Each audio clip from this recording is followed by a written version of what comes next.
या देवी सर्वभूतेषु माँ दुर्गा रूपेण संस्थिता नमस्तस्यै नमस्तस्यै नमस्तस्यै नमो नमः। ओम दुम दुर्गाय नमः। जय माता रानी। दोस्तों, आपके अपने चैनल धर्म साधना में आपका बहुत बहुत स्वागत है।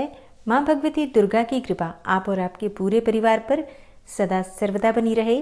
दोस्तों, आज नवरात्रि का दूसरा दिन है और नवरात्रि के दूसरे दिन श्री दुर्गा सप्तशती के दूसरे और तीसरे अध्याय का पाठ किया जाता है। तो आज की वीडियो में आप सुनेंगे दुर्गा सप्तशती का दूसरा और तीसरा अध्याय। और हाँ, नवरात्रि के दूसरे दिन माँ भगवती दुर्गा के दूसरे स्वरूप माँ ब्रह्मचारिणी की पूजा आराधना की जाती है। तो नवरात्रि के दूसरे दिन की पूजा विधि मतलब माँ ब्रह्मचारिणी की पूजा विधि की वीडियो चैनल पर अपलोड हो चुकी है। अगर आपने अभी तक उसे नहीं देखा है तो ज़रूर देख लीजिए।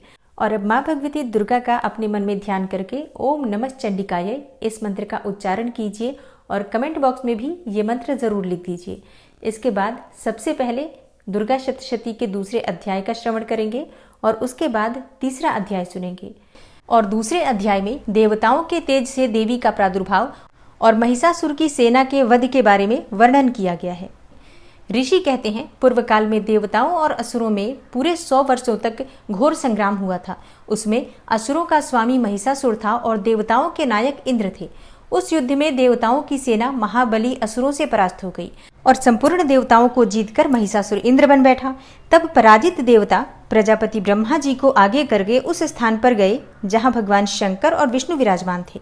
देवताओं ने महिषासुर के पराक्रम तथा अपनी पराजय का यथावत वृतांत उन दोनों देवेश्वरों से विस्तार पूर्वक कह सुनाया। वे बोले, हे भगवान, महिषासुर सूर्य, इंद्र, अग्नि, वायु, चंद्रमा, यम, वरुण तथा अन्य देवताओं के भी अधिकार छीनकर स्वयं ही सबका अधिष्ठाता बना बैठा है। उस दुरात्मा महिष ने समस्त देवताओं को स्वर्ग से निकाल दिया है। अब वे मनुष्यों की भांति पृथ्वी पर विचरण करते हैं। दैत्यों की यह सारी करतूत हमने आप लोगों से कह सुनाई है और अब हम आप ही की शरण में आए हैं। उसके वध का कोई उपाय सोचिए। तब इस प्रकार देवताओं के वचन सुनकर भगवान विष्णु और शिव ने दैत्यों पर बड़ा क्रोध किया। उनकी भौहें तन गई और मुंह टेढ़ा हो गया। तब अत्यंत कोप में भरे हुए चक्रपाणी श्री विष्णु के मुख से एक महान तेज प्रकट हुआ। इसी प्रकार ब्रह्मा, शंकर तथा इंद्र आदि अन्यान्य देवताओं के शरीर से भी बड़ा भारी तेज निकला और वह सब मिलकर एक हो गया। महान तेज का वह पुंज जाज्वल्यमान पर्वत सा जान पड़ा। देवताओं ने देखा, वहां उसकी ज्वालाएं संपूर्ण दिशाओं में व्याप्त हो रही थी। संपूर्ण देवताओं के शरीर से प्रकट हुए उस तेज की कहीं तुलना नहीं थी। एकत्रित होने पर वह एक नारी के रूप में परिणत हो गया और अपने प्रकाश से तीनों लोकों में व्याप्त जान पड़ा। भगवान शंकर का जो तेज था उससे उस देवी का मुख प्रकट हुआ। यमराज के तेज से उसके सिर में बाल निकल आए। श्री विष्णु भगवान के तेज से उसकी भुजाएं उत्पन्न हुई। चंद्रमा के तेज से दोनों स्तनों का और इंद्र के तेज से मध्य भाग अर्थात कटि प्रदेश का प्रादुर्भाव हुआ।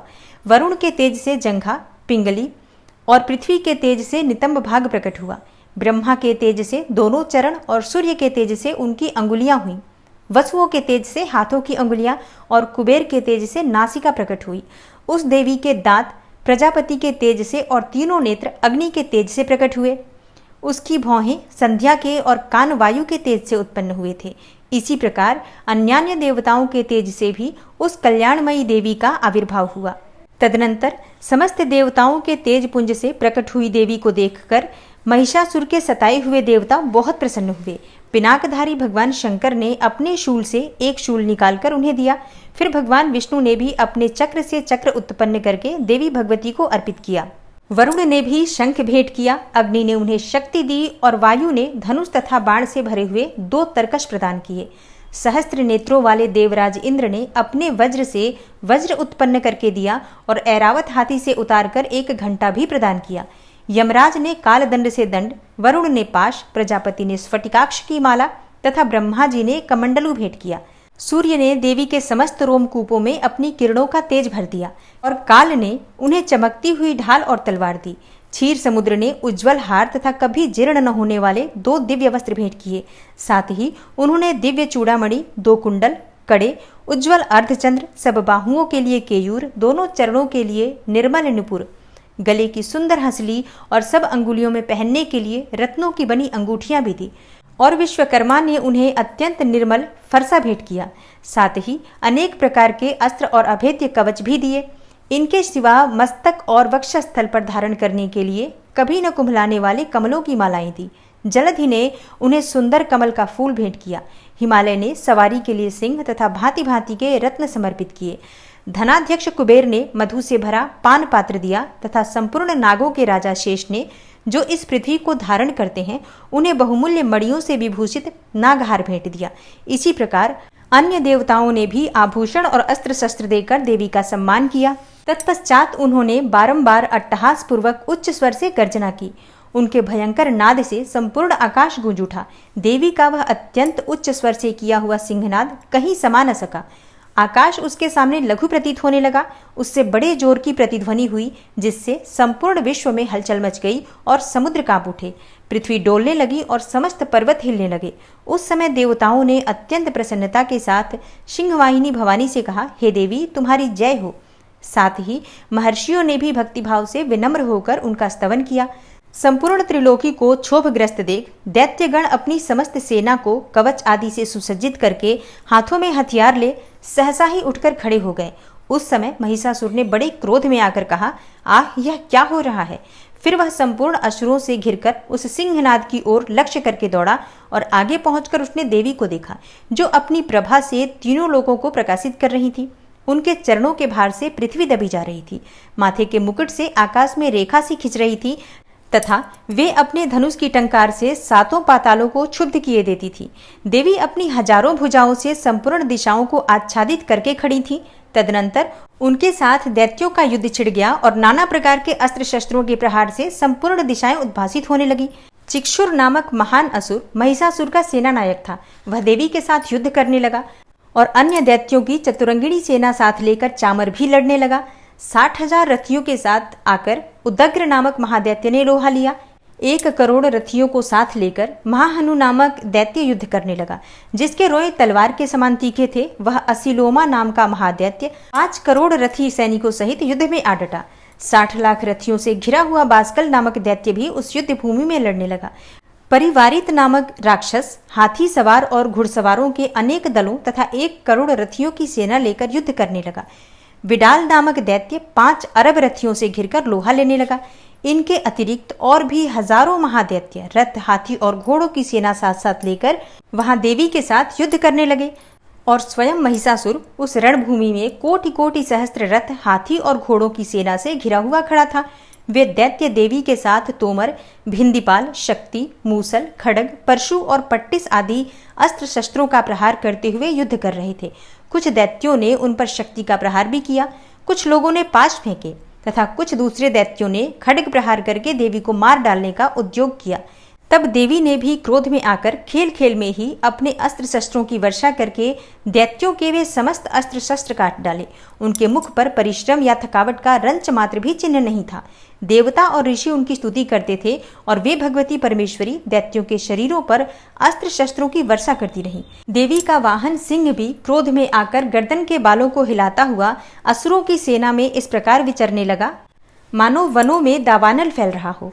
रणभूमि में दैत्यों के साथ युद्ध करती हुई अंबिका देवी ने जितने निश्वास छोड़े, वे सभी तत्काल सैकड़ों हजारों गणों के रूप में प्रकट हो गए और परशु, भिंदीपाल, खड्ग तथा पट्टिस आदि अस्त्रों द्वारा असुरों का सामना करने लगे। देवी की शक्ति से बढ़े हुए वे गण असुरों का नाश करते हुए नगाड़ा और शंख आदि बजाने लगे। उस संग्राम महोत्सव में कितने ही गण मृदंग बजा रहे थे। तदनंतर देवी ने त्रिशूल से, गदा से, शक्ति की वर्षा से और खड्ग आदि से सैकड़ों महादैत्यों का संहार कर डाला और कितनों को घंटे के भयंकर नाद से मूर्छित करके मार गिराया। बहुतेरे दैत्यों को पाश से बांधकर धरती पर घसीटा। कितने ही दैत्य उनकी तीखी तलवार की मार से 2-2 टुकड़े हो गए। कितने ही गदा की चोट से घायल हो धरती पर सो गए। कितने ही मूसल की मार से अत्यंत आहत होकर रक्त वमन करने लगे। कुछ दैत्य शूल से छाती फट जाने के कारण पृथ्वी पर ढेर हो गए और उस रणांगण में बाण समूहों की वृष्टि से कितने ही असुरों की कमर टूट गई। बाज की तरह झपटने वाले देवी पीड़क दैत्यगण अपने प्राणों से हाथ धोने लगे। किन्हीं की बाहें छिन्न भिन्न हो गई, कितनों की गर्दनें कट गई, कितने ही दैत्यों के मस्तक कट कट कर गिरने लगे और कुछ लोगों के शरीर मध्य भाग में ही विदीर्ण हो गए। कितने ही महादैत्य जांघें कट जाने से पृथ्वी पर गिर पड़े। कितनों को ही देवी ने 1 बाह, 1 पैर और 1 नेत्र वाले करके 2 टुकड़ों में चीर डाला।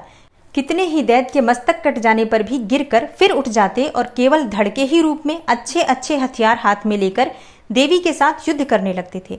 दूसरे कबंध युद्ध के बाजों की लय पर नाचते थे। और कितने ही बिना सिर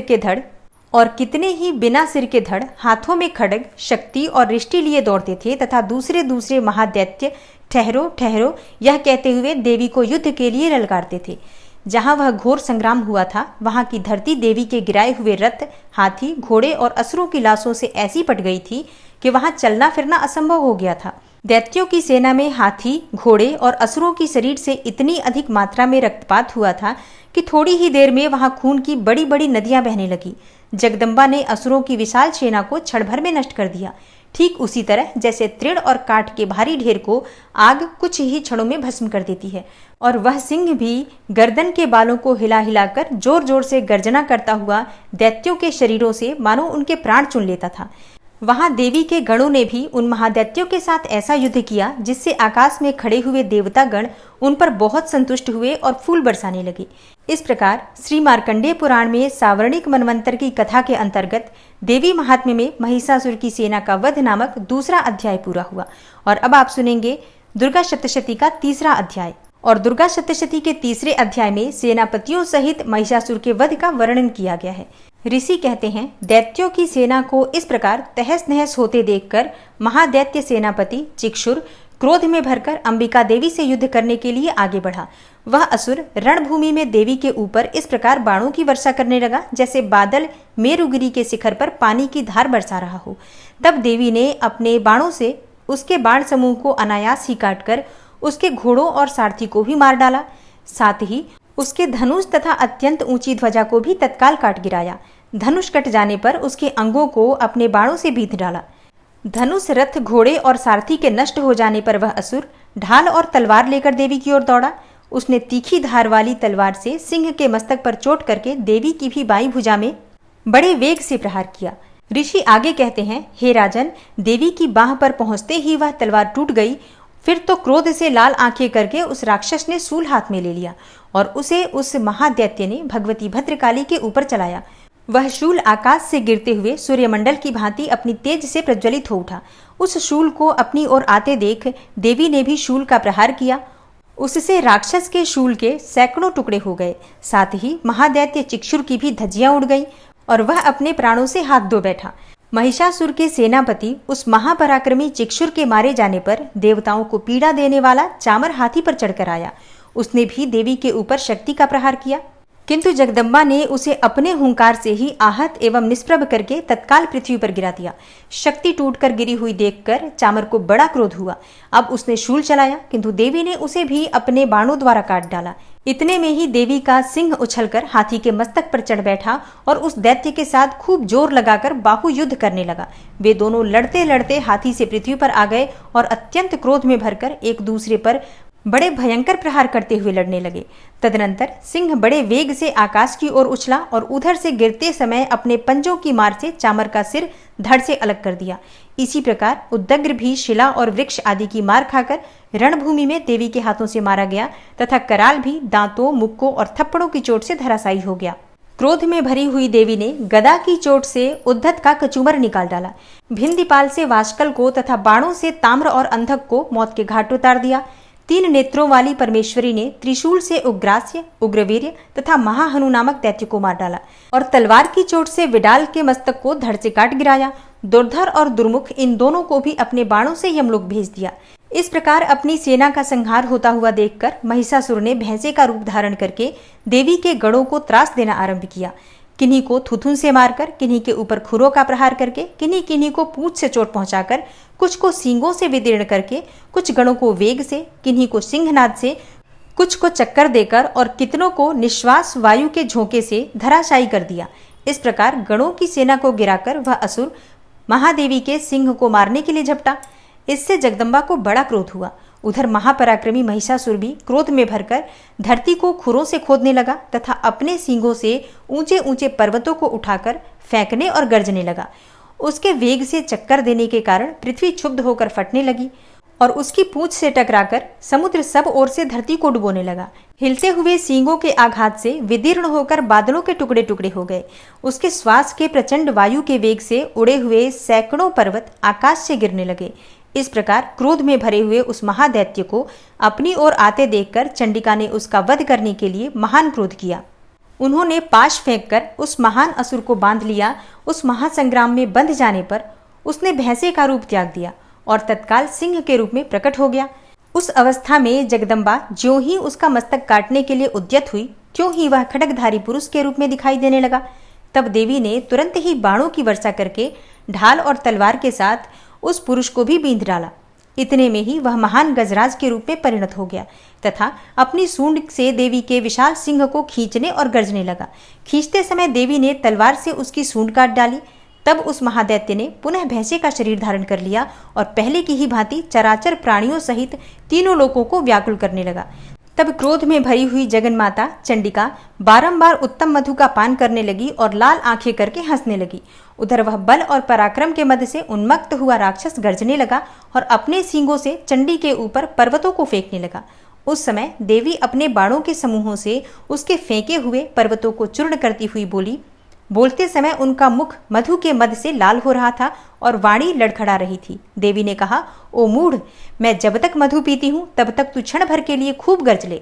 मेरे हाथ से यहीं तेरी मृत्यु हो जाने पर अब शीघ्र ही देवता भी गर्जना करेंगे। ऋषि कहते हैं, यो कहकर देवी उछली और उस महादैत्य के ऊपर चढ़ गई। फिर अपने पैर से उसे दबाकर उन्होंने शूल से उसके कंठ में आघात किया।